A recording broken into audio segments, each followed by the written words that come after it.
how do you see this relationship between India and the United States to counter China? And what is your vision when it comes to India, brokering peace in the Ukraine and Russia conflict? Well, I think we're going to have a very good relationship with China. I got along with President Xi very well until COVID. That was a bridge too far. But until then, I got along with President Xi very, very well. We were very close as leaders go. I don't want to be naive, but as leaders go, I think we were very close. And I think that China is a very important player in the world. I think they can help us get this war over with Ukraine and Russia.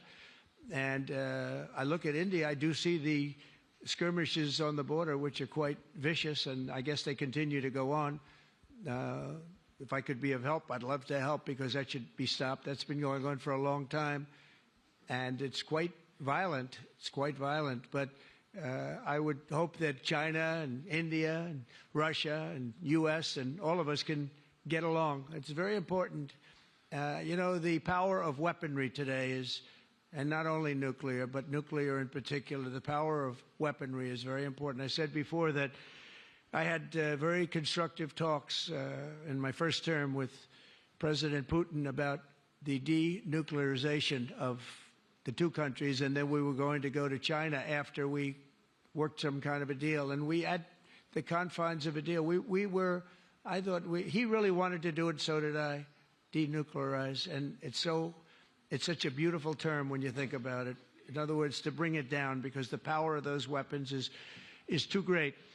And I did speak to President Xi about that, and I was getting also a very good response. He's building a very strong nuclear power. He's not very close to Russia or the United States right now, but he will be soon. I mean, he'll catch up over the period of 4 or 5 years, they say.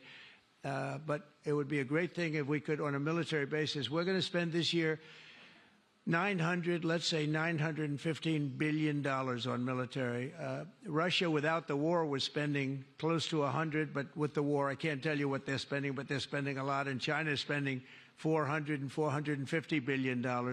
We're over $900 billion. And I said, it doesn't really make sense, does it? We're spending the money against each other, and we could spend that money for better purpose if we got along. And I'll tell you, I think that something like that will happen. First, when I left, as you know, 4 years ago, we didn't have Israel and the Middle East. We didn't have October 7th, a disaster, the disaster. Nothing was happening. Iran was not going to do anything, because Iran did not have much money at that point.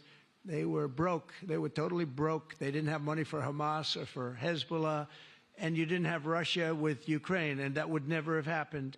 But now I come back, and the whole world is on fire, so I have to put out the fires. But after I put out the fires, I'm going to meet with China, and I'm going to meet with Russia, and we're going to see if we can de-escalate, if we can bring it down military, especially as it pertains to nuclear.